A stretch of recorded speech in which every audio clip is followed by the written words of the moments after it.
Greeting you all from the heart of Jakarta. It's always a pleasure to welcome you again to House News. In this episode, we present you the latest information coming from the House of Representatives of Indonesia. So now let's have a look at our headlines for today.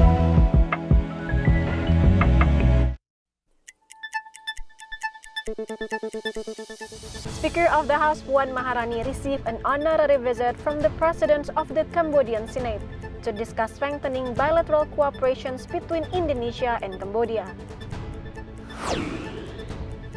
At the 11th meeting on economic affairs and the environment, part of the 19th POIC conference, BKSAP highlighted low trade among OIC countries and urged concrete steps for stronger economic ties and sustainability. BKSAP emphasized its commitment to strengthen bilateral cooperation with Tunisia, focusing on cultural diplomacy and tourism development. The 19 sessions of the POIC brought attention to the issue of women's participation, highlighting the various challenges faced by women legislators around the world.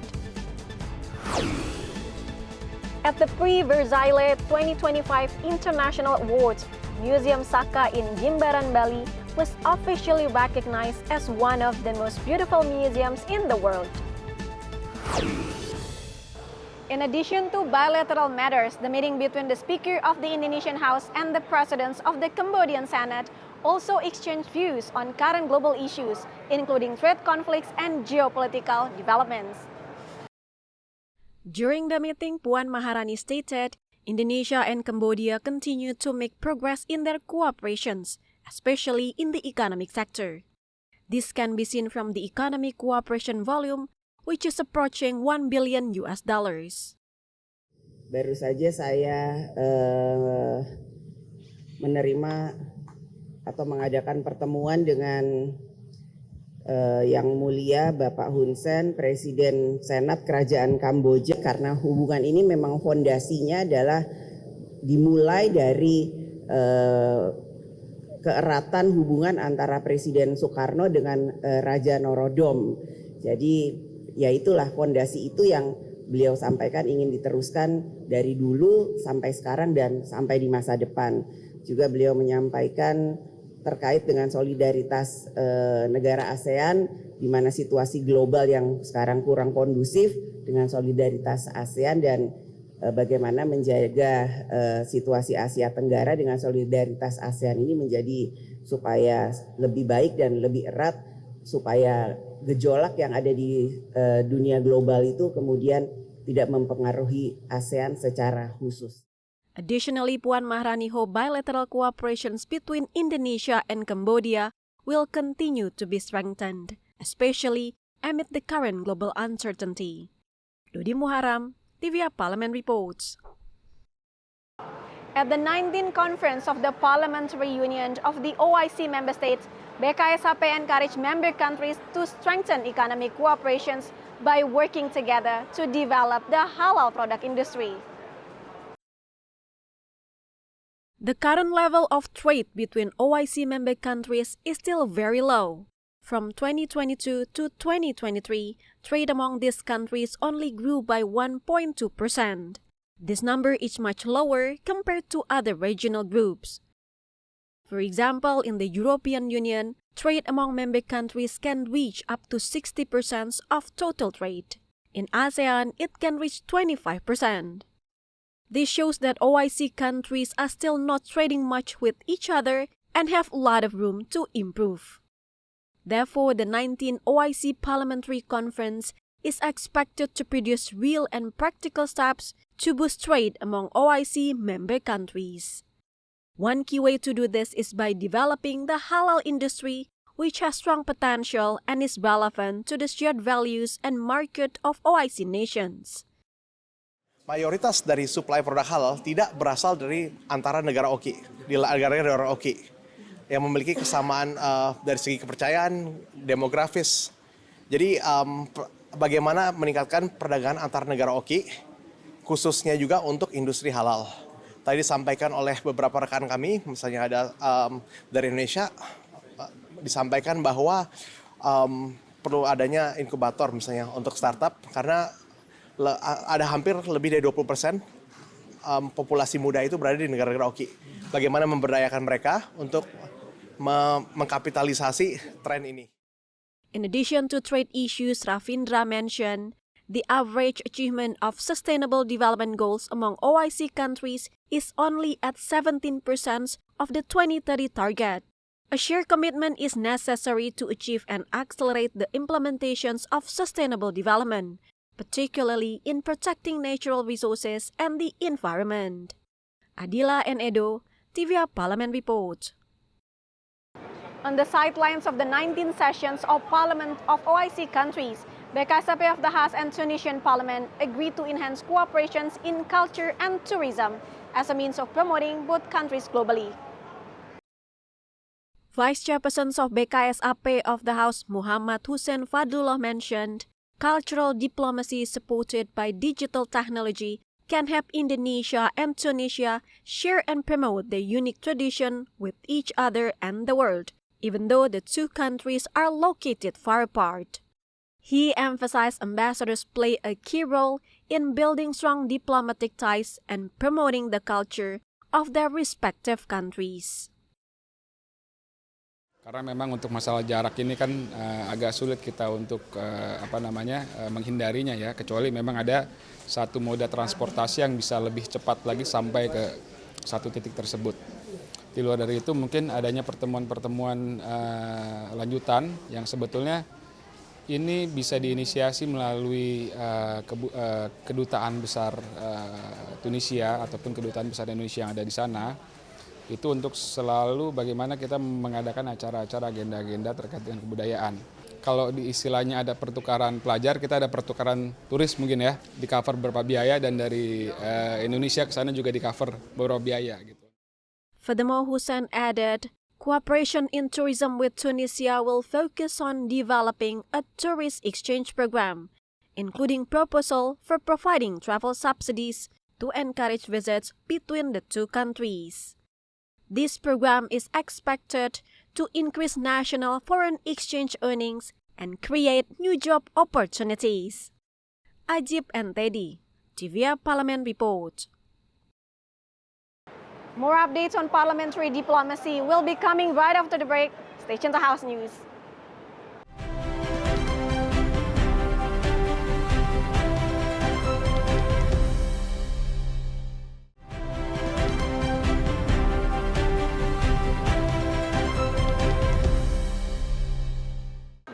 Delegates of the 19 PYC discussed the global challenges of female legislators and urged stronger support system to increase their participation in politics and governance.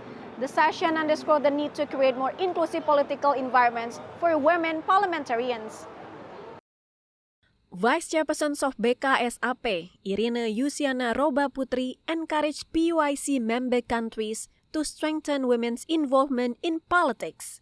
She emphasized that women's participation in political decision-making is essential to building more inclusive and representative parliaments. Jadi salah satu forum yang sangat penting ya yang dimiliki oleh PUIK ini adalah forum perempuan Muslim Parlemen, di mana kita membahas terkait tentang tantangan perempuan parlemen di dunia. Karena tentu di dalam banyak negara itu memberikan contoh yang baik, tetapi juga banyak negara itu mengalami stagnan terkait dengan perjuangan pemberdayaan perempuan. Dan kemarin hasil dari CSW yang diselenggarakan di UN itu data mengatakan bahwa hari ini perjuangan pemberdayaan perempuan itu bisa dikatakan off track. Sehingga di dalam forum perempuan Muslim kali ini pun kita sama-sama menyamakan pandangan bagaimana kita memberikan kesempatan yang seluas-luasnya untuk perempuan bisa menjadi bagian dalam pengambilan keputusan publik. Under the theme Good Governance and Strong Institutions as Pillars of Resilience, this conference is expected to be a strategic dialogue platform to strengthen governance, including consolidating democratic institutions in OIC member states. Rifki Makdudi, TVR Parlemen Reports.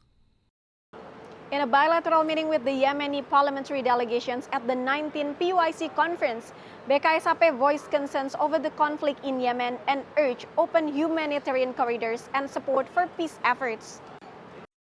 The Yemeni delegation described the ongoing conflict in the country, which has led to a decline in economic activity and restricted access to the Red Sea, a situation that has directly affected global trade and economic stability. The delegation requested humanitarian aid from Indonesia and emphasized the importance of resolving the conflict.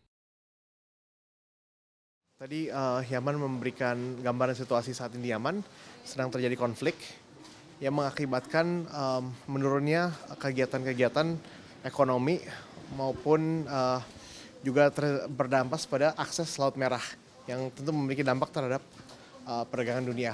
Perwakilan Yaman meminta tolong Indonesia untuk membantu bantuan-bantuan secara kemanusiaan. Juga untuk memastikan bahwa koridor kemanusiaan selalu terbuka. Dan itu merupakan hal yang kami akan jaga dalam forum ini dan kami suarakan. Tadinya juga ada proyek investasi yang direncanakan dari Indonesia misalnya.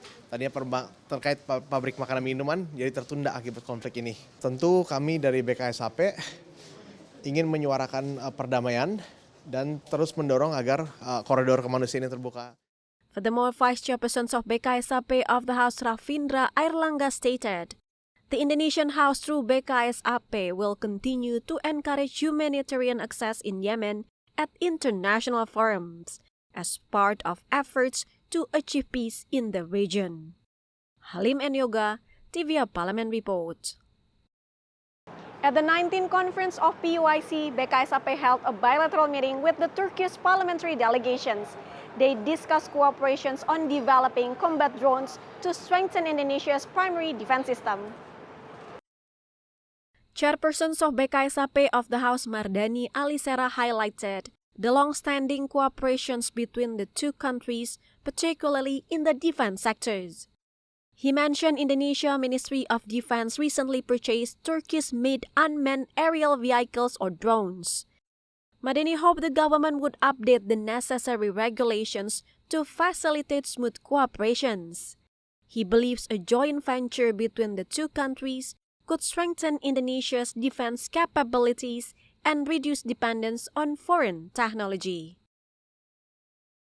Dan kita punya peluang bukan cuma mengimpor dari Turki, tapi berkolaborasi dengan Turki membuat drone versi berikutnya yang lebih canggih dalam bentuk joint venture. Khusus untuk produk Indonesia, mudah-mudahan tahun ini perjanjian perdagangan bebas Indonesia-Turki bisa ditandatangani sehingga urusan biaya masuk, urusan biaya cukai, urusan yang rumit bisa cepat selesai sehingga traffic perdagangan antara Indonesia-Turki dapat meningkat secara signifikan yang itu baik bagi kedua negara. In addition, Mardani is optimistic a free trade agreement between Indonesia and Turkey will be finalized immediately. He added such cooperations would benefit both countries and has the potential to boost Indonesia's trade value in the global market. This consequently will contribute to national economic growth. Ajib and Teddy, tvrparlemen report. More interesting information is coming to your way. Stay tuned right here, only on House News.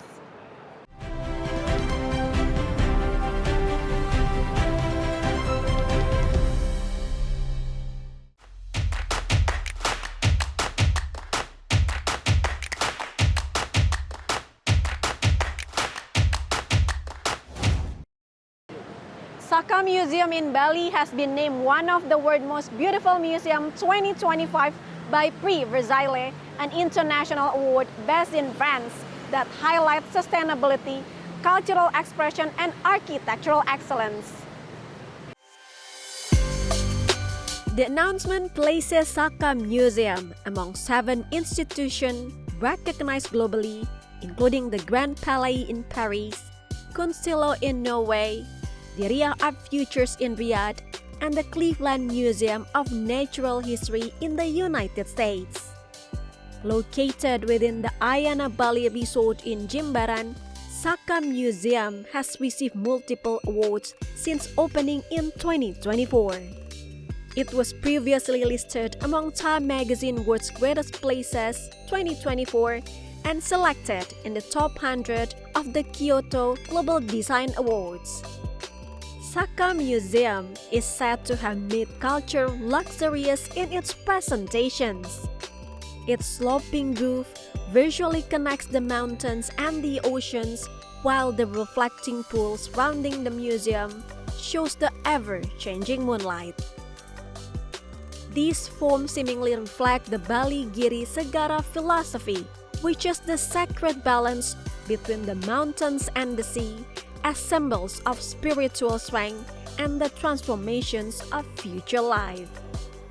According to the official website of Saka Museum, the museum's name is derived from the Balinese Saka calendar, symbolizing Bali's rich past, lively present, and promising future. The Saka Museum is based on the values of the Trihita Karana philosophy, which can be interpreted as the harmonious balance between God, nature, and humanity.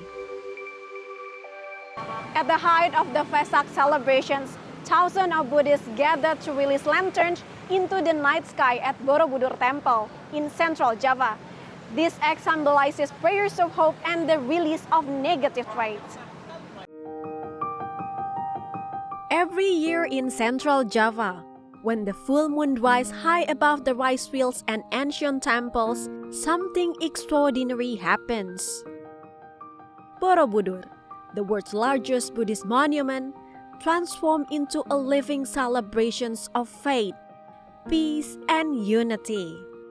Surrounded by misty hills and gentle palm trees, Borobudur stands as an extraordinary temple. Constructed in the 9th century, its 9-tier platform and beautiful stupas appear to reach up to the sky. The celebration began with the collections of holy water from Umbul Jumprit and the retrieval of the eternal flame from Rapen. These sacred elements are then brought to Mendut Temple. From there, on the main day of Vesak, monks and devotees set off on a solemn processions to Borobudur, chanting prayers and carrying candles under the glowing moon. A key highlight will be the release of 2,000 lanterns, symbolizing the light of peace. This year's Vesak celebrations will include the arrival of 34 Tudong monks from countries such as Thailand, Cambodia, the United States, and Malaysia. These monks begin their pilgrimage in Thailand and have traveled more than 2,000 kilometers through various Southeast Asian countries.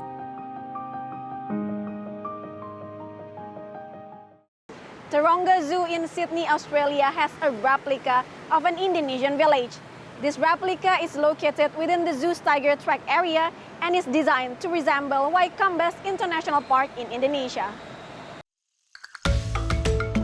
A recent TikTok video has captured the attention of netizens, showcasing a unique corner of Taronga Zoo in Sydney, Australia, that beautifully replicates the atmosphere of an Indonesian village. The area is a near-perfect recreation, complete with a mie ayam cart, a small convenience store, and even a prepaid phone credit counter. Many Indonesian viewers express surprise and nostalgia. These Indonesia-themed areas serve as the pathway to the Sumatran tiger enclosure, an endangered species native to Indonesia. What makes it spatial charming is the authenticity of the setting. The roads are uneven to copy village alleyways, and free-roaming chickens add an extra layer of realism. No wonder people online are saying, the vibes are spot on. But the setup is more than just eye-catching decor. Taronga Zoo is well known for its conservation efforts. And through this immersive Indonesian village replica, it aims to provide more than just a glimpse of the Sumatran tiger. Visitors are given context about the animal's natural environment to make them understand how wildlife conservation is closely tied to the human habitat surrounding it. And that information wraps up our house news for today. I'm Reni Minariu and all the crew. Thank you for watching. We'll see you again next time.